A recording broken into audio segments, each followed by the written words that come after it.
Hi, everyone. Thanks for joining us. My name is Tim Gray. I'm Executive Director of Environmental Defense, and I'm pleased to welcome you to a very special event today.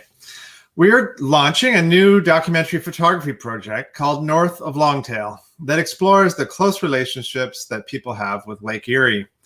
For the project, we collaborated with Colin Boyd Shafer, a documentary photographer from Kitchener. Colin spent this past summer traveling along the northern Lake Erie shoreline, meeting with people from all different backgrounds and walks of life. They all had one thing in common. The lake is so essential to their life. Today, you'll get to hear some of these stories firsthand from Colin and some of the people who participated in the project. You'll also see some of the incredible photographs that bring the stories to life. I know you're going to be touched by these stories, as all of us at Environmental Defense were, so let's get started.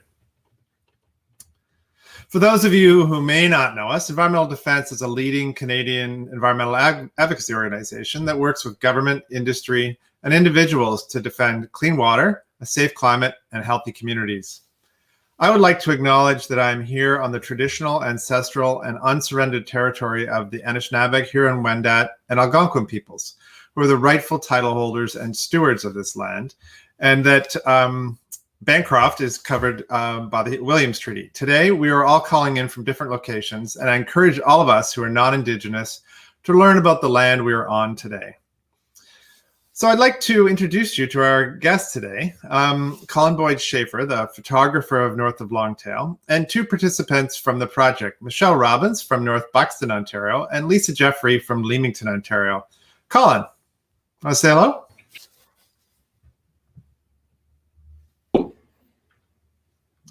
Hey, thanks for joining us. Michelle. Hello. And Lisa. Hello, everybody. Great to have you all here today. Before we get started, I want to explain a bit about how you can interact with us live on this webinar as we go through it. If you're joining us live on YouTube, there's a chat box at the bottom or right of your screen. Feel free to say hello or to discuss with each other and send us your questions there. We usually get a large number of questions throughout the talk, so we won't be able to get to all of them, but we'll really try our best to get to as many as we can. So let's dig into the meat of the conversation today. I just want to start with a little bit of a background and overview, and then we're going to move right along to introducing Colin. So Lake Erie is the southernmost Great Lake. It provides drinking water for millions of people and supports both a $1 million economy and a truly remarkable ecosystem. The lake is home to nearly 2.7 million Canadians, as well as many more Americans, as well as countless birds, animals, and fish. It's also been a core of human settlement for over 10,000 years as Indigenous people use the incredibly productive Lake Erie Basin as their home. Lake is also facing some very serious threats that are putting its health at risk. One of the big ones is algal blooms. Over the last several summers, and you've probably seen this in the media, Lake Erie has experienced giant and sometimes toxic algal blooms. These can kill fish, make water unsafe for drinking and swimming, and devastate local economies. The blooms are caused when excess phosphorus, mainly running off agricultural fields, ends up in the lake. Some of the blooms are so big that they can be seen from outer space. In fact, in 2014, Toledo, Ohio had to declare a state of emergency for its 400,000 residents due to the presence of high levels of algal toxins in the city's drinking water supply. That same year, the bloom also caused Pelee Island, which is on the Canadian side, to close its beaches and tell residents not to use their well water. There is also a huge price tag to these blooms. If action isn't taken to solve this problem, it could cost the economy of the Canadian Lake Erie Basin $297 million each year. Environmental Defense has been working with other groups and concerned residents to call for action on Lake Erie. So far in Canada, the federal and Ontario governments have created an action plan to help reduce phosphorus going into the lake, but they have been slow to create a work plan to implement it. It's almost 2 years late. Lake Erie and the people who rely on it for so many things can't afford further delays. We hope that the images and stories that we share today will paint a picture of what we all stand to lose if we don't act to save Lake Erie. So now, without further ado, I'd like to invite Colin Boyd Shafer to tell us more about North of Longtail. Colin's recent personal projects include Interlove, which tells interfaith love stories in Ontario, and Cosmopolis, Toronto, a project that features someone from every country of the world who now calls Toronto home. Currently, Colin is finishing a new project, Finding American, Stories of Immigration, which features audiovisual stories of immigration from all 50 US states. His work has received national and international media attention. Colin, over to you. Thank you, Tim, and hello, everyone. It's a pleasure to be here. I believe and hope that individual stories like you're going to see today, when heard together, can be a powerful way of understanding the bigger picture. The idea seems to be consistent across the projects that I've pursued. The Great Lakes are definitely one of Canada's most important treasures. So a chance to tell stories connected to one of the Great Lakes, Lake Erie, was a real treat.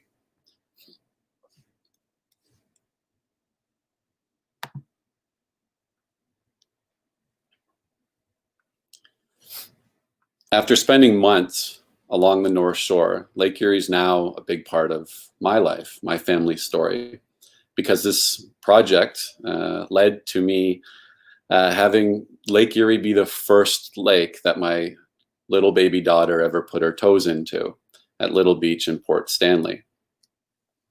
I've only scratched the surface of understanding the North Shore of Lake Erie and the people who call the area home. For the 20 individual stories we do have in this project, I'm happy at how environmental defense wanted to include and embrace the complexity of each human experience. These stories aren't quick snippets. When we were discussing a name for the project, I said maybe we should call it Shallow Lake, Deep Stories. Nobody went for that name. Instead, we've come up with what I think is a beautiful name for the project, North of Longtail. The name of the project was inspired by the translation of the lake's name, Erie. It's derived from the Iroquoian word Irielhonen, that means longtail, describing the lake's unique shape. Lake Erie is a particularly interesting environmental case because it actually got better. Not only did it get better, but that healing involved cooperation between the US and Canada. Nandita Basu is a professor at the University of Waterloo, and she's one of the 20 stories in North of Longtail. She told me about how she likes to tell the story of Lake Erie in Dr. Seuss's The Lorax. I love the story and film, but I had no idea that there was a connection to the lake. The original version of the story reads, "You're glumping the pond where the humming fish hummed. No more can they hum, for their gills are all gummed. So I'm sending them off, oh, their future is dreary. They'll walk on their fins and get woefully weary, in search of some water that isn't so smeary. I hear things are just as bad up in Lake Erie." In the 1980s, a team of environmental researchers contacted Dr. Seuss, informing him of the lake's cleanup and how its health had improved. Dr. Seuss made sure to remove Lake Erie from all subsequent editions, as you can see here. Sadly, unlike the Lorax book, Lake Erie's environmental story must continue. This next chapter involves serious threats like toxic algal blooms, plastic pollution, and climate change. I can assure you that this lake's health is intricately tied into everyone's lives along the North Shore and beyond. For anyone needing proof of this, we now have these visual testimonies in the project. I would now like to share with you the individuals in this project and touch on the many connections they have to this great lake. Lake Erie is the water used to put out fires by Todd in Port Stanley. It's also the water Holly in St. William's drinks. She joked about how she literally is the lake. More than 30% of Canadian population rely on the Great Lakes for drinking water. Lake Erie is what businessman and brewery owner Fred in Port Colborne sees as the area's competitive advantage. It symbolizes freedom, as thousands of former slaves like Michelle's ancestors in North Buxton crossed it via the Underground Railroad as they sought out safety. It's the waves along the Western Basin that Robbins surfs as she carves out a path in this sport for other women of color of all shapes and sizes. It's what helps provide the perfect climate for Matt and Melissa to open a family winery and cidery in Norfolk County. It's the ecosystem where devoted people like Gregory are trying their best to save it from algal blooms and E. coli through regular water monitoring in Niagara. It's the home to the many turtles John saves as they try to cross the causeway out at Long Point. It's what surrounds Pelee Island, a special place in Patricia's heart that provided her with an escape after trauma. It's also where she now brings joy to others through her quarry theater. It's the body of water that farmers like Charlie feel responsible for protecting by minimizing harmful nutrient runoff. The Great Lakes Basin accounts for nearly 25% of Canadian agricultural production. Lake Erie is the inspiration for the quilts Sandra in Leamington creates, and a backdrop for the photos she takes of those quilts. It's the environment that many of the shorebirds Heidi likes to try and spot while birding in Point Pelee, and the reason people stay at bed and breakfasts like hers. It's a comforting place for Mohammed, whose family moved to Lake Erie shores in Leamington after fleeing civil war. It's the livelihood for fishermen like Todd in Wheatley, who continues his family's legacy of commercial fishing. Lake Erie is the body of water that Julia crossed this summer on her 14th birthday to become the youngest person ever to do so. It's the wetlands that are home to frogs that Lisa takes her high school science students out to monitor at Hillman Marsh. The lake's story provides hope to scientists like Nandita and her grad students who study water quality in the Great Lakes. It's where the delicious perch and pickerel that attracts guests to Anthony's Kingsville restaurant come from. I can personally vouch for this, and yes, I did eat what I photographed. It's home to the wide variety of flora and fauna that Ken in Rondo Bay tries to document with his camera as a way to help with the area's conservation. The North Shore is part of Carrie Ann and her mother Jane's ancestral territory. It's also where women from their community perform sacred water ceremonies to sing and pray for the water. Now, as I close out my presentation, I would like to show you some other images from the project without explaining the story behind them. Hopefully, they pique your curiosity and lead you to exploring the depth of these 20 stories. I grew up with the Grand River here in my Kitchener backyard. This large river begins just outside of Dundalk and runs 280 kilometers all the way to Lake Erie. I never made that connection growing up, that what happens to the Grand River happens to Lake Erie. As Farmer Charlie emphasized to me, just because a farm or a city's septic isn't on the lake, it doesn't mean that the water won't eventually make its way to the lake by river, stream, or drain. What matters is the aggregate amount of a particular nutrient or pollution. What one source releases may just be a small amount, but when you add it all together, there can be a real issue.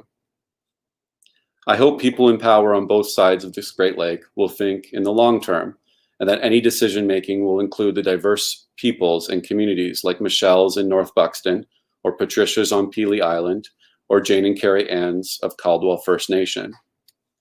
Like many of the people I met on this journey emphasized to me, we want future generations to be able to enjoy the fish that fishermen like Todd catch and Anthony cooks. We want the shorelines to be clean and sandy so people like Sandra can do yoga and Mohammed can go running. We want the water clean enough for Ken to boil and drink while on the kayak trip, or young swimmers like Julia to swim in. Like the history of the Lorax shows us, Lake Erie's health can improve and we can work together to help it along. Thank you for being here today and listening to my thoughts, as well as Michelle and Lisa, two awesome participants who will share their stories from the series North of Longtail. Thank you. I love the photographs, and the stories that they illustrate are really compelling. So we'll dive into that. For those of you who are just joining us, we heard from Colin Boyd Shafer, the documentary photographer that Environmental Defense collaborated with on North of Longtail, a new photography project that is launching online today, which looks at the human side of Lake Erie. And now we'd like to hear from some of the people who are featured in the project. So today we're joined by Michelle Robbins and Lisa Jeffrey. Hi, Michelle and Lisa. Thanks for joining us today. And I want you to tell a little bit about yourselves. So why don't we start with Michelle? Hi, my name is Michelle Robbins. I am a fifth generation of fugitive slaves that came to Canada via the Underground Railroad. And I'm pleased to be a part of this project. Great. Thanks for being here. And Lisa. Hi, I'm joining you from my office at Leamington District Secondary School, and here I teach biology and I coordinate our IB program, and I also lead a really active group of young environmentalists on our school eco team. Great. Well, I can see you have a definite link to the lake for sure. So why did you decide to participate in the project, Lisa? And why is the lake so important to you and the work that you do? Well, one of our first our eco team's first community partners was Dr. Katie Stamler, who's the water quality specialist at the Essex Region Conservation Authority. And the Conservation Authority has become just quite a strong partner for us. We work on so many projects with them. And I first connected with Katie about 5 years ago when we were working on learning a little bit more about the harmful algal blooms you mentioned earlier, Tim, and how we could best educate our community about reducing their contribution to the problem. And so Katie was contacted by Environmental Defense to link them to someone who has a deep connection to Lake Erie. So she connected them to me, and I'm often hesitant to be photographed. If my parents are online right now, they will agree, but I tried to offer a student, and Katie persuaded me to do it anyway. And we really value their partnership, so I agreed. And you know what? I feel like I owe my story to the lake as well. I've lived in Leamington pretty much my whole life, and right now, my husband and I live about 2 blocks from the lake, and we raised our 3 boys very close to Lake Erie. My parents lived on the lake, and I grew up, I was lucky enough to have a cottage on Lake Erie in Rondo Park. And we had, as kids, my brothers and I, lots of opportunities to explore. So I thank my parents for that, because we explored the forests and the wetlands and the lake with parental supervision, of course. And so I've really gotten, close to the lake where my husband and I can bike to Point Pelee National Park. And our own students at our school, we're just about a 20-minute walk from the lake here. And so we learn biology at the lake sometimes, and we do beach cleanups. So I have many connections, and I do feel a responsibility to help protect it. Well, that's great. Yeah, it sounds like you're linked in so many ways, like almost living right on it. That's really fascinating. Michelle, what about you? So my connection is, I just really wanted to share my family stories and how it's become a generational thing for us, because, it started from my family traveling from the States to Canada via the Underground Railroad and, across the lake. So I really wanted to share the stories that, sometimes are forgotten, and, keep continuing to tell those stories. And, being able to have my daughter included in this was so important, because it's really about her family and our ancestors that came here via the lake. So we wanted to continue to tell those stories for those people that are lost and sometimes forgotten. That's great. Is there anything you learned more about yourself by taking part in this in any way, or something about your relationship to the lake that changed while you're thinking about this and participating in the development of the story? Michelle? You know what? It was really a lot of self-discovery. I know we always tell stories, in our families, but I think being able to share those stories with other people, it's really about learning and being able to teach others about the connections that, sometimes people have. So, I have an ancestry connection, and Lisa has a different connection to the lake. So I think, being able to share those stories with everybody and to see the connections that really drive. I mean, I've learned so much from everybody else's stories, not just my own. So I think that was a big eye opener for me as well. Yeah, I think it's really fascinating if you look at the range of topics covered and people's different connections, whether they be cultural, familial, economic, recreational. It's just there's so many different perspectives. It's really, really fascinating to me to read them all, and they're so well articulated as well. Lisa, what about you?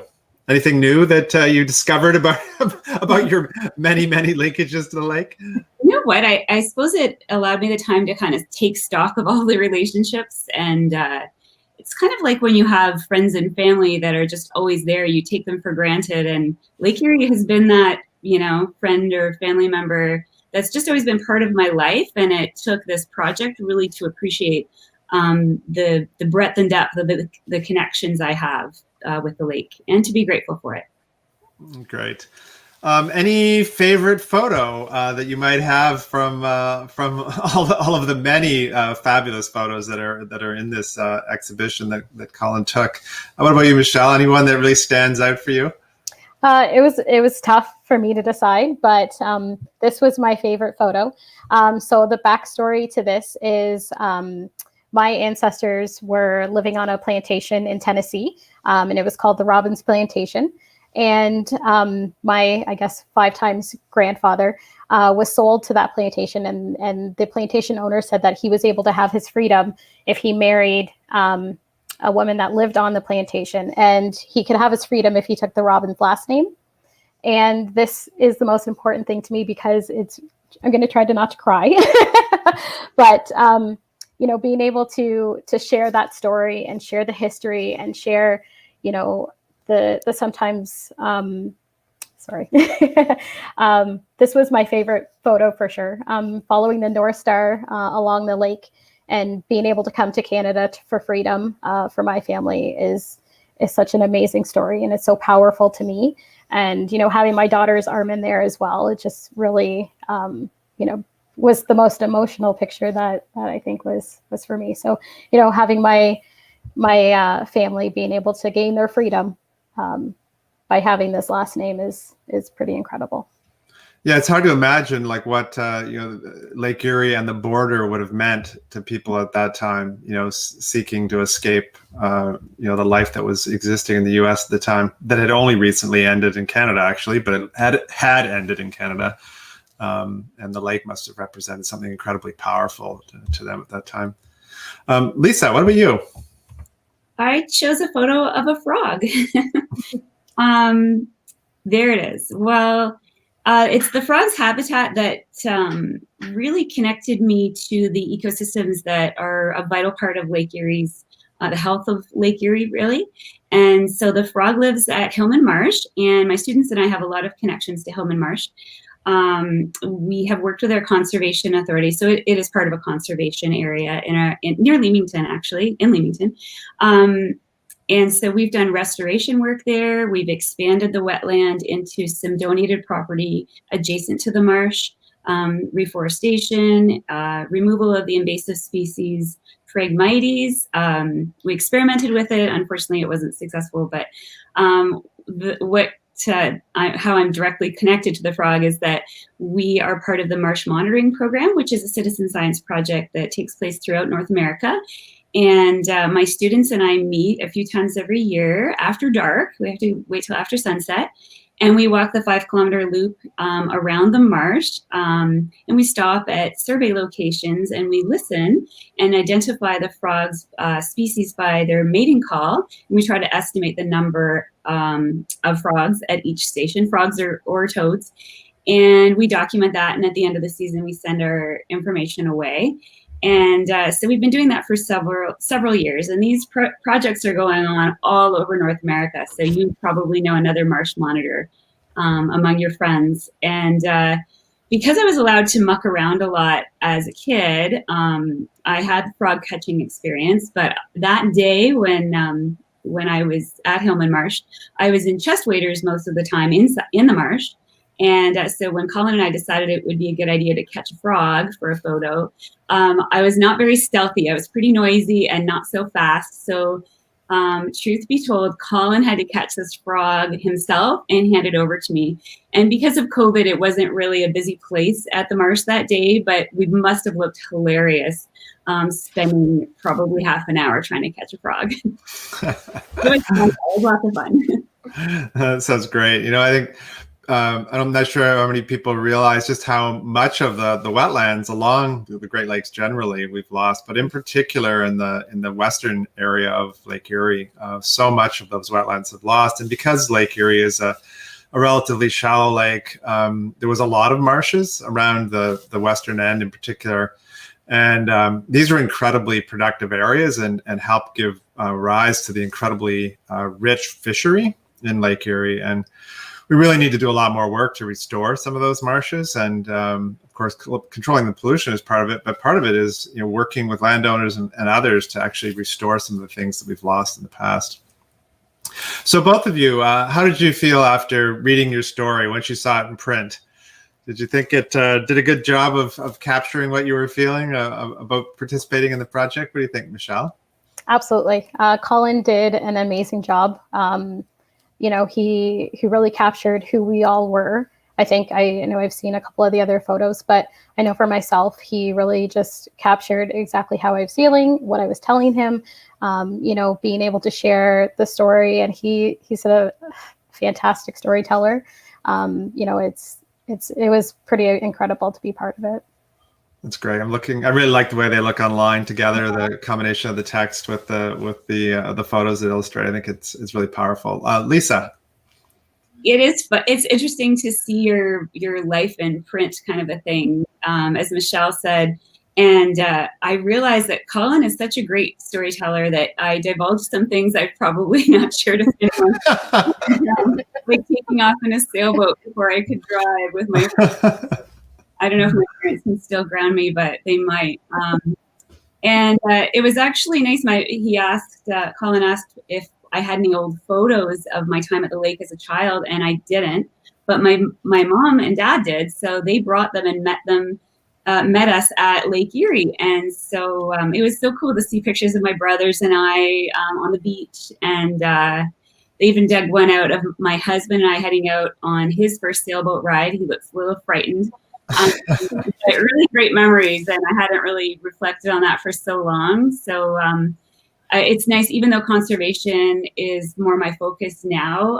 I still enjoy like the recreation aspect of Lake Erie, and I haven't looked at everyone else's stories yet, but I'm so excited now that the launch has happened to read stories like Michelle's as well.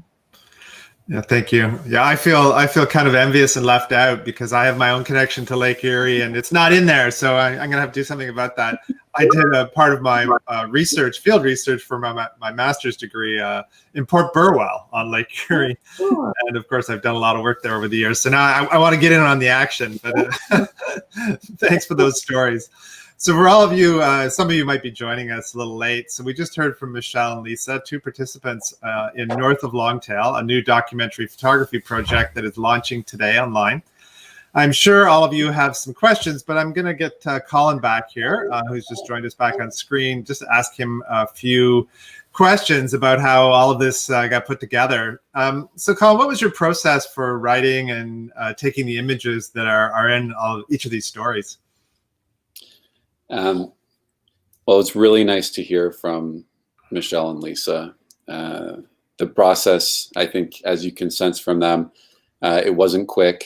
I'm really happy at how the team at Environmental Defense and I took our time to make sure that we were doing these stories right.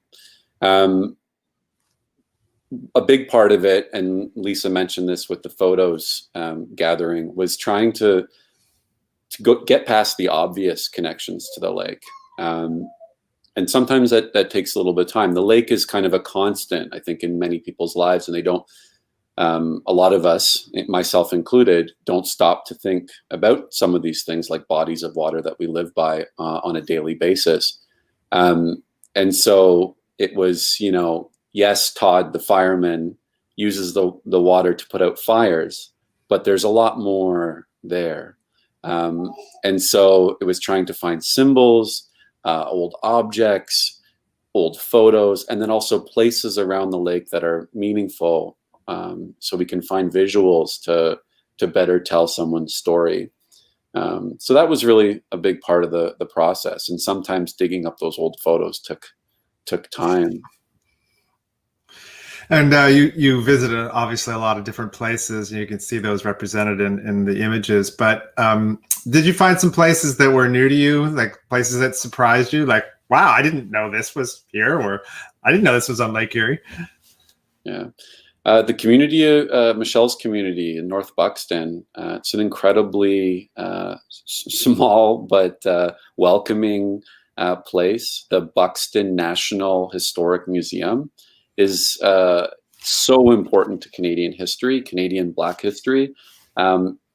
Everyone should go there and learn more about this community that made its way via the Underground Railroad to Canada seeking safety. Long Point, being out on the causeway, saving baby turtles with John was amazing. To be on a fishing boat at 3 a.m, heading out, waiting for the sun to rise and see if we, caught a lot of perch and pickerel that day with Todd was incredible. And to explore Point Pelee National Park with Carrie Ann and Jane, both members of Caldwell First Nation. Kind of an amazing aspect of that visit was that the Pioneer, it was called Pioneer Picnic Area, and that was in Point Pelee National Park. And the First Nations Advisory Council for the park had decided to change the name.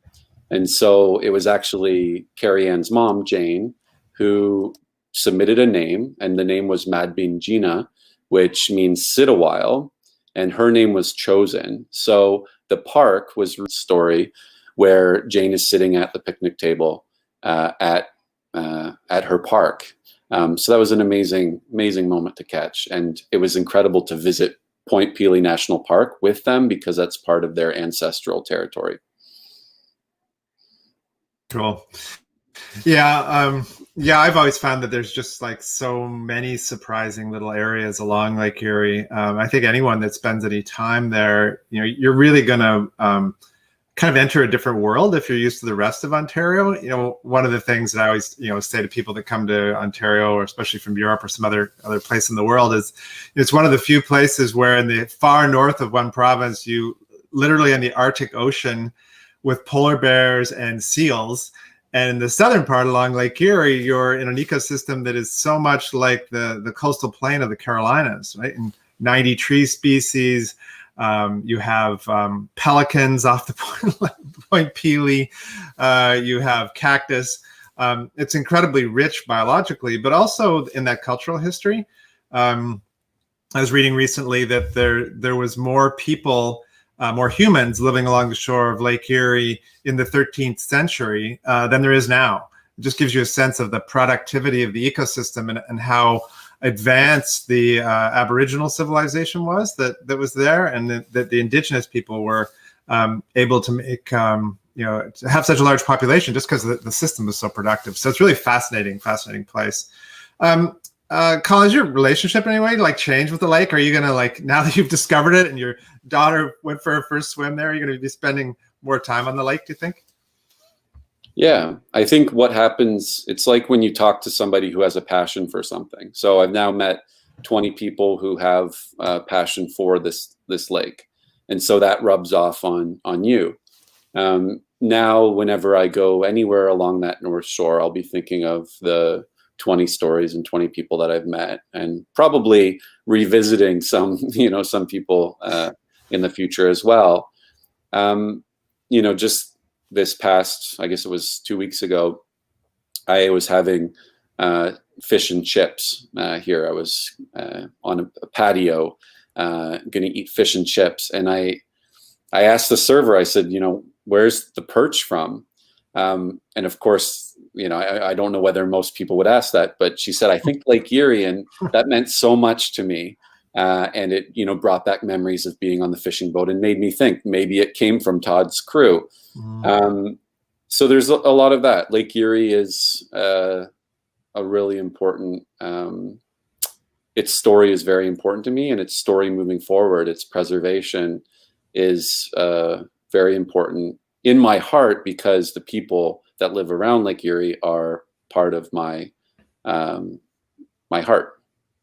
That's great. I really wish we could figure out a way of getting it so that when everyone went to a restaurant, they were always asking, is that fish coming from Lake Erie? Because it's such a rich fishery.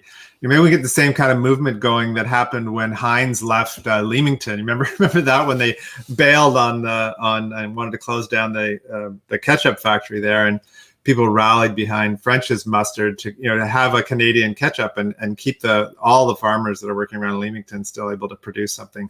If we could get that kind of nationalism around the Lake Erie perch, maybe that would help create a constituency that wants to help clean up the lake too.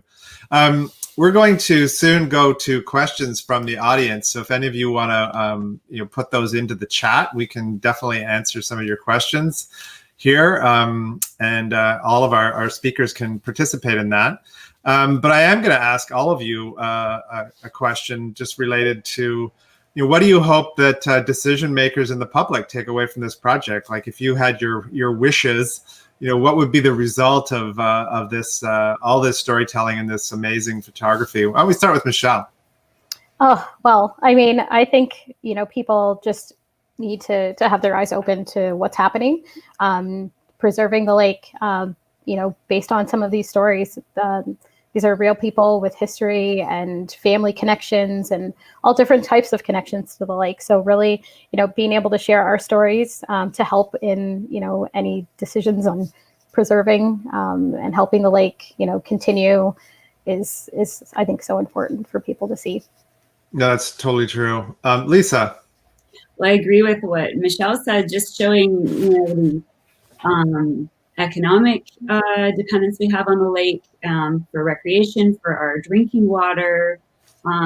It's just, it's so valuable to all of us. And honestly, I'm disappointed in what I see in our province. I don't want there to be a trend toward prioritizing development over some of these ecosystems that are essential for water quality, like wetlands and green spaces and forests.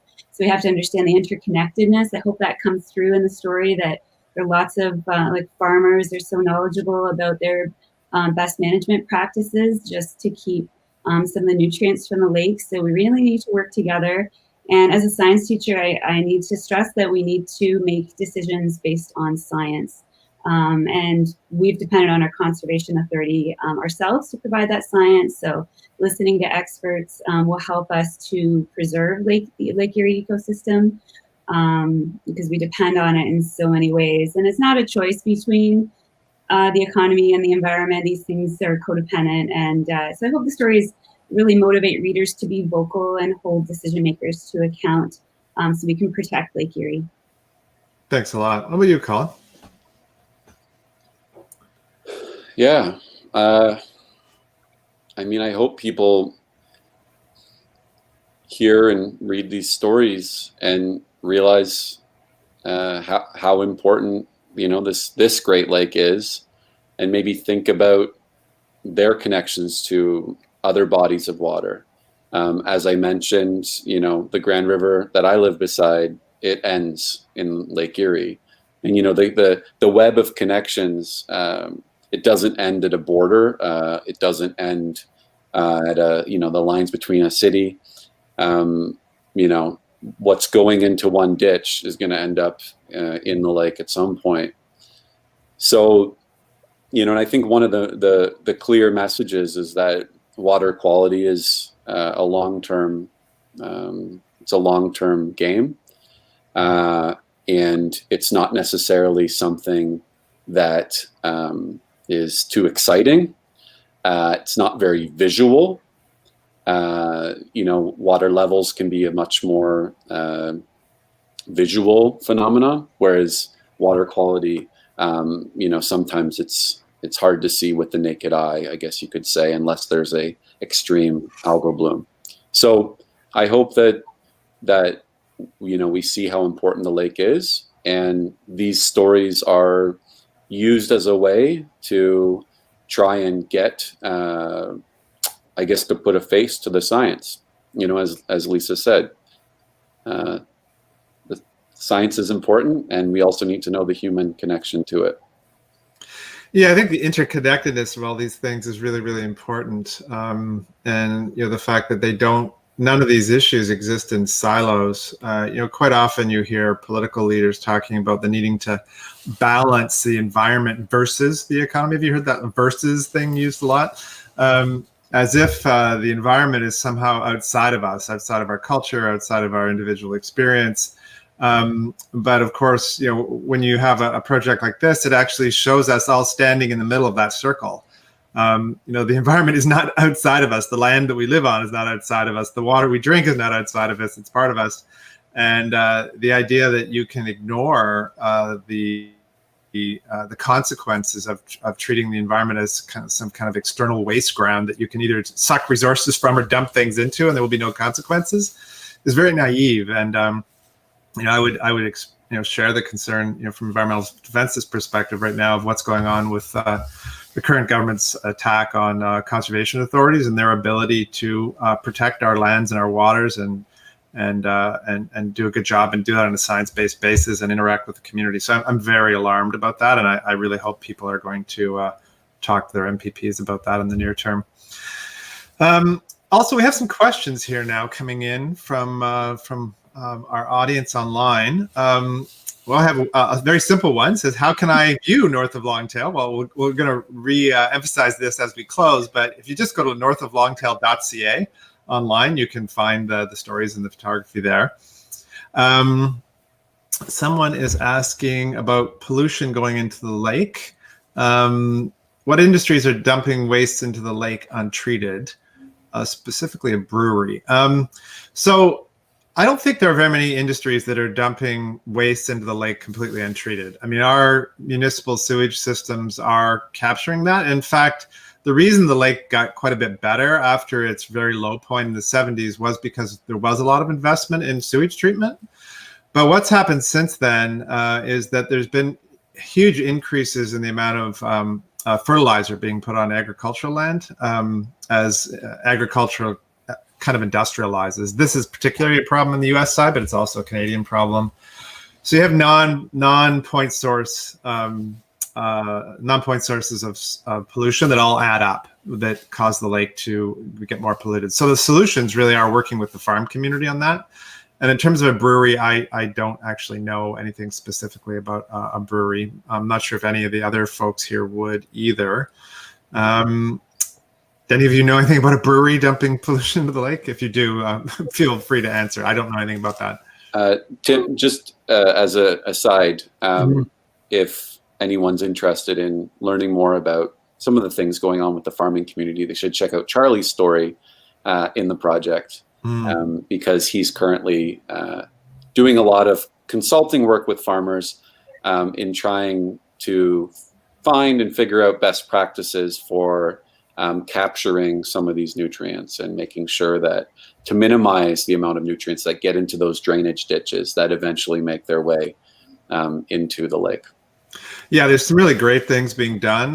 There's also a program called Alternative Land Use Services, or ALICE, which is a charity that works with the farm community to build stream buffers, artificial wetlands to divert tile drains before they go into rivers, etc. They do fantastic work, very active along the Lake Erie shore and active across Canada. But they really got their start in the area around Lake Erie, and I really think the people that work there do fantastic work, and the farm community members that are involved do amazing work as well. What else do we have here?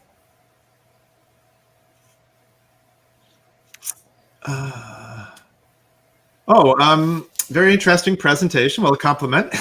How is the cooperation between the U.S. and Canada regarding the lake? Maybe I will answer that one. Sort of a policy one, unless you guys want to jump in.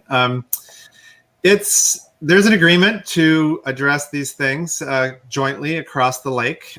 We all spend a lot of time on trying to make that move ahead. But the reality in terms of implementation is that it really is the jurisdiction of the respective countries. The U.S. has done a much better job at funding the work on their side of the lake.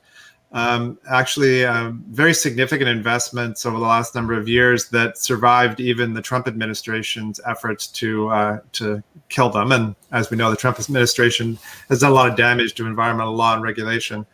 but they did survive that. Canada has not kept up with the even per capita expenditure based on our contribution to the pollution problem or our population.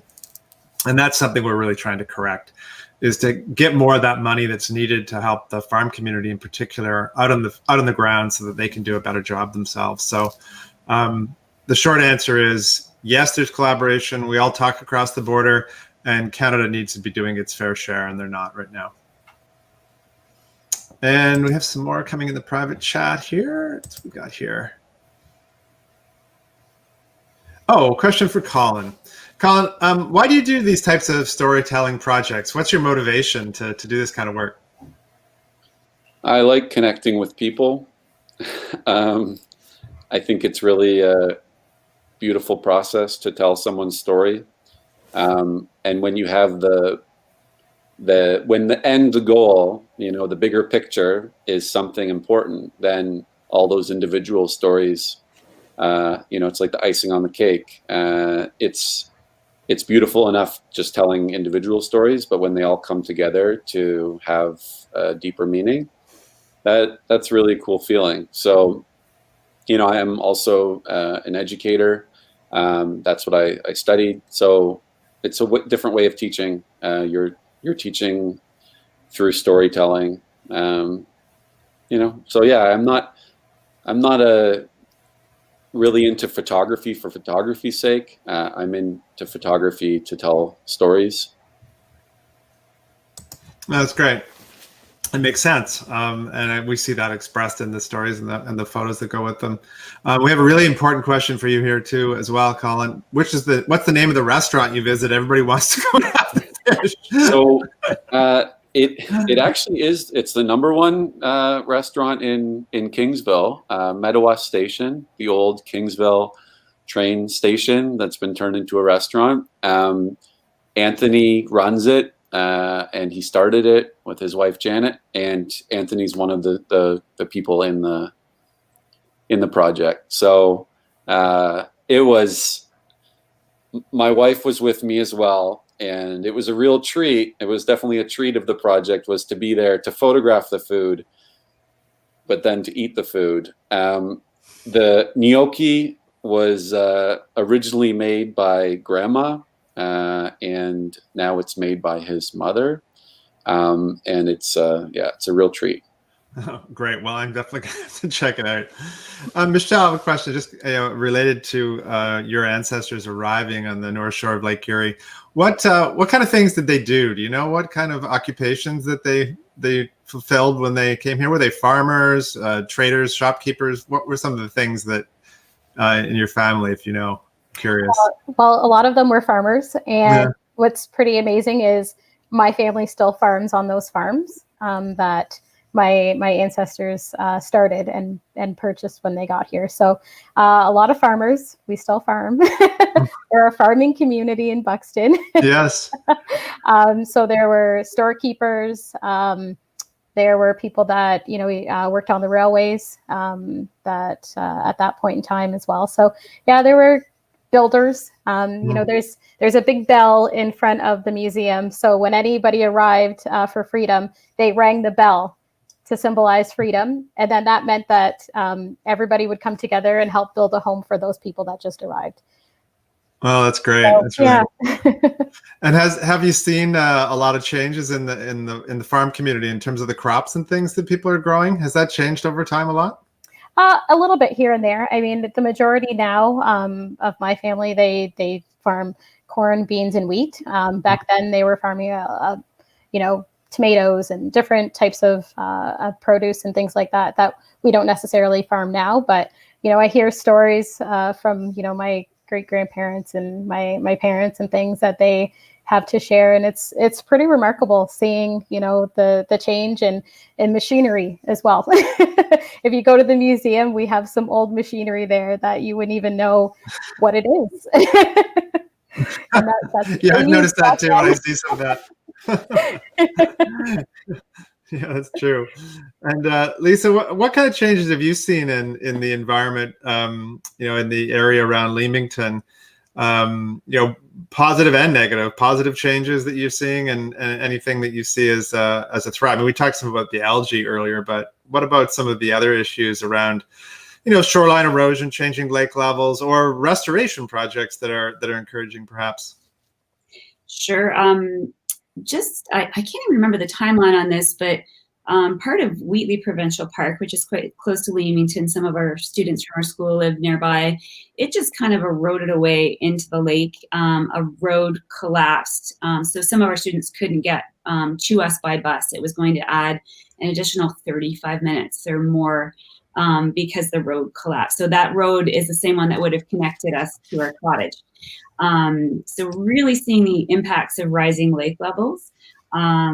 I guess I'm just maybe more aware of the dependence of our community on the lake for the fishing industry. And I think our focus on algal blooms really highlighted how, farmers need to use responsible practices to make sure the lake is safe for us for the fishing industry and for us to enjoy for recreation. Leamington has just a beautiful lakefront facility. I'm sure Colin would agree.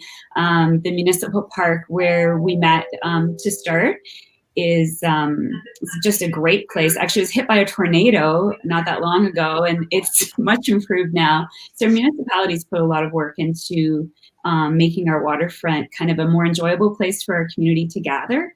And the trail system throughout the town is amazing. I walk on the trail to school every day, so I'm pretty lucky. And I have some friends who have been advocates for safe cycling routes, and I think they're with us today, actually.